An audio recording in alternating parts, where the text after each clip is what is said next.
2 endogenetic movement, natural calamities यानी प्राकृतिक आफतें।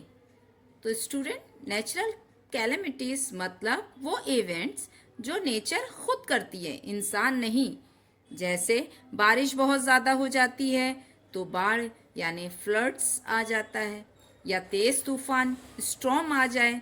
कभी कभी बहुत ज़्यादा बर्फ़ यानी स्नोफॉल जिसको आप कहते हैं गिर जाती है, या हद से ज़्यादा बारिश यानी एक्सट्रीम रेनफॉल हो जाती है। तो ये सब नेचुरल कैलेमिटीज़ हैं।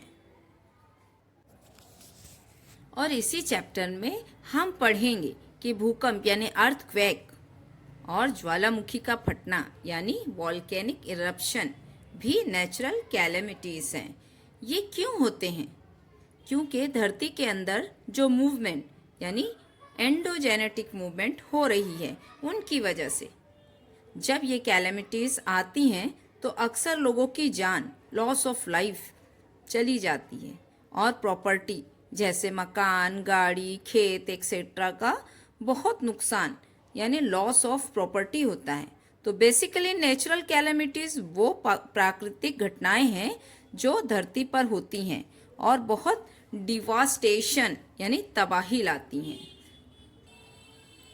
स्टूडेंट, सबसे पहले ये समझो कि हमारी धरती जिस पर हम रहते हैं वो स्टैटिक नहीं है, वो अंदर से भी कंटिन्यूअसली मूव करती रहती है, और ये इंटरनल मूवमेंट हैं। इन्हें हम एंडोजेनेटिक मूवमेंट कहते हैं। एंडो मतलब अंदर और जेनेटिक मतलब जनरेट होने वाला, सिंपल। तो ये मूवमेंट होती क्यों है? हमारे अर्थ के interior specially upper layer of the mental में बहुत ज़्यादा एनर्जी रिलीज होती रहती है रेडियो एक्टिव मटीरियल की वजह से।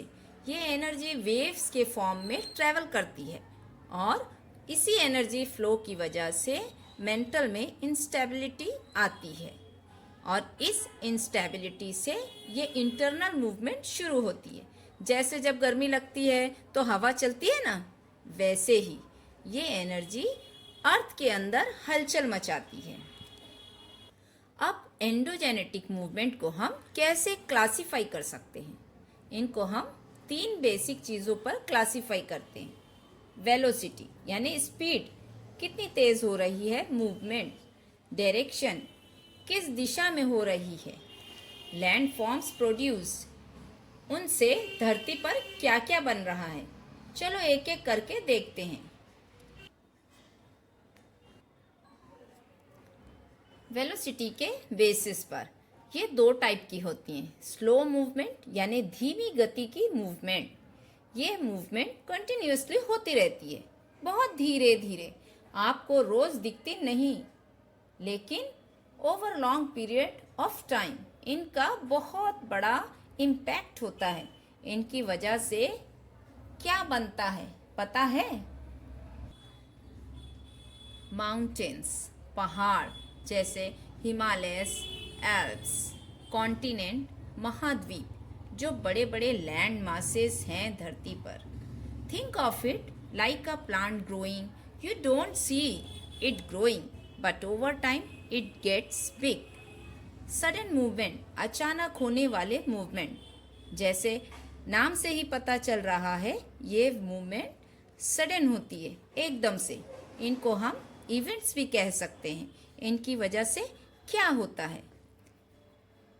अर्थक्वेक्स यानी भूकंप, धरती का हिलना, वॉल्केनिक एरप्शन, ज्वालामुखी का फटना, जब वॉल्केनो से लावा बाहर आता है। ये सडन इवेंट हैं जो बहुत इम्पैक्ट करते हैं। Imagine a sudden sneeze, it's quick and impactful. Direction के बेसिस पर मूवमेंट 2 डायरेक्शन में हो सकती हैं। हॉरिजॉन्टल मूवमेंट, ये मूवमेंट सीधी दिशा में होती हैं, लेफ्ट, राइट या आगे पीछे। इनकी वजह से धरती के सरफेस पर कंप्रेशन, जब 2 चीज़ें पास आती हैं, और टेंशन, जब 2 चीज़ें दूर जाती हैं, क्रिएट होती है। Upward movement, energy waves lower level से अपर लेवल की तरफ मूव करती हैं। और downward movement, energy waves upper level से लोअर लेवल की तरफ मूव करती हैं। लैंडफॉर्म के बेसिस पर इसमें हम देखते हैं कि धरती पर क्या क्या बन रहा है। इसमें दो तरह के मूवमेंट होते हैं। Number 1, continent building, epeirogenic movement. ये स्लो मूवमेंट होते हैं।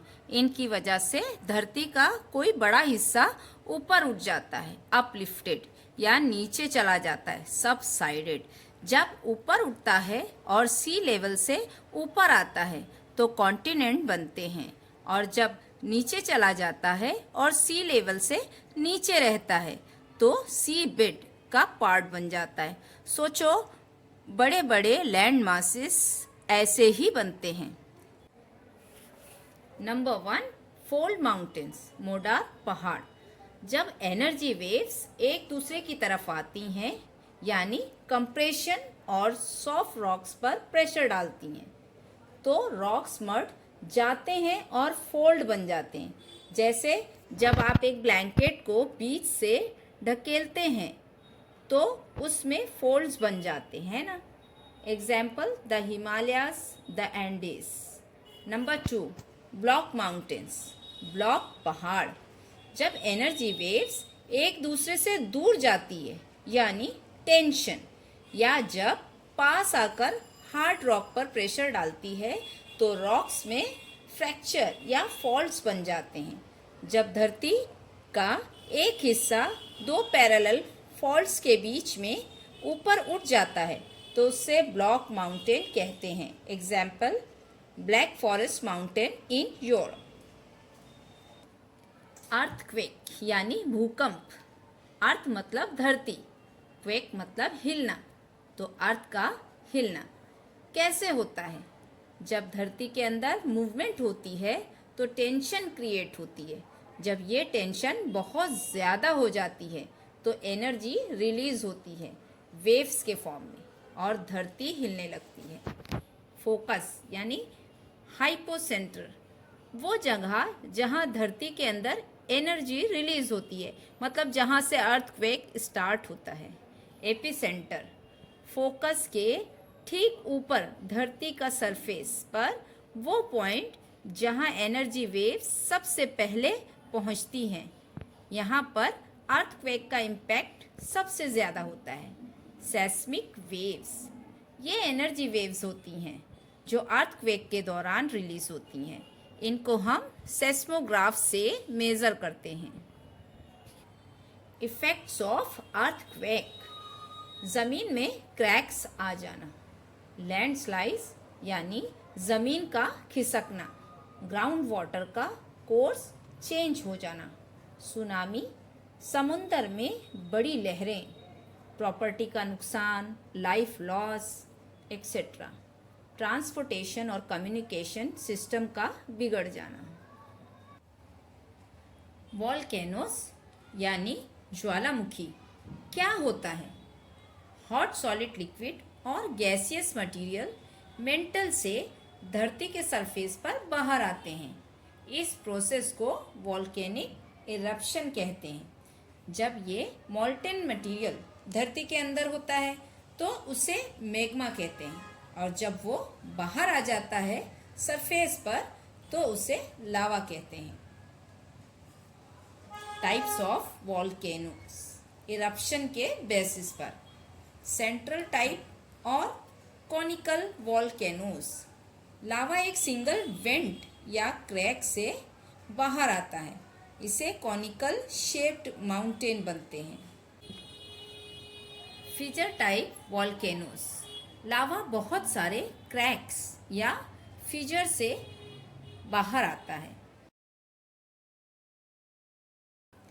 Types of volcanoes, active volcanoes, जिनमें इरप्शन रेगुलरली होते रहते हैं। Example, mount Fujiyama, mount Stromboli. Dormant volcanoes, जो बहुत टाइम से इरप्ट नहीं हुए हैं लेकिन फ्यूचर में इरप्ट हो सकते हैं। Example, Mount Vesuvius, Barren Island. India's only active volcano जो फरवरी 2017 में इरप्ट होना शुरू हुआ था। एक्सटिंक्ट वॉल्केनोज जो बहुत पहले इरप्ट हुआ था और अब उनका फ्यूचर में इरप्ट होने का चांस नहीं है। Example mount Kilimanjaro, Tanzania. Effects of volcanoes: dust, smoke, ash, poisonous and inflammable gases. molten magma, लावा बाहर आते हैं। स्टूडेंट्स, हमारी धरती का क्रस्ट कॉन्टिन्यूअस नहीं है, ये छोटे और बड़े पीसेस में डिवाइड है जिन्हें हम प्लेट्स कहते हैं। ये प्लेट्स मेंटल पर फ्लोट करती है और मूव करती रहती हैं। Indo Australia, Africa, Eurasia, north America, south America, Pacific और एंटार्क्टिका 7 मेजर प्लेट्स हैं। Relation between earthquakes and volcanoes with plate boundaries. Earthquake और वॉल्केनोज का डायरेक्ट कनेक्शन है इन प्लेट बाउंड्रीज से। मोस्टली वॉल्केनोज प्लेट बाउंड्री पर ही मिलते हैं। जब प्लेट का एक पार्ट दूसरे प्लेट के नीचे स्लाइड करता है, सबडक्शन, तो वहाँ मटेरियल लॉस होता है। इन बाउंड्रीज को प्लेट कंज्यूमिंग यानी सबडक्शन बाउंड्रीज कहते हैं। यहाँ अर्थक्वेक और वॉल्केनोज कॉमन है। और जहाँ नया मटेरियल धरती के क्रस्ट पर ऊपर आता है, कंस्ट्रक्टिव बाउंड्रीज, वहाँ भी ये प्रोसेस होते हैं। तो स्टूडेंट्स, आई होप अब आपको एंडोजेनेटिक मूवमेंट का कॉन्सेप्ट क्लियर हो गया होगा। याद रखना, हमारी धरती लिविंग प्लैनेट की तरह है जो हमेशा अंदर से एक्टिव रहती है। अगर आपको हमारा वीडियो पसंद आता है तो लाइक, सब्सक्राइब, शेयर और कमेंट करना ना भूलें।